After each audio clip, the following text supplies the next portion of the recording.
Illustrator Technique Part 5. When we want to select one color from a gradient, we tend to copy the whole gradient color. Has this problem bothered you for a long time? Actually, we can solve this by selecting the eyedropper tool and hold Shift. Now we can select whatever color in the gradient object. We have two objects. The first object want to have the stroke colors of the second object. But when you use the eyedropper tool, you'll find out that the first object turns into the colors of the second object. Now head over to the color sections and select the stroke in front of fill.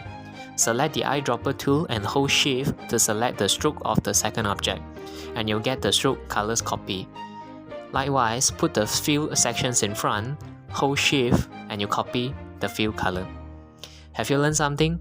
Don't forget to like and subscribe. Until then, stay creative and I'll see you in the next video.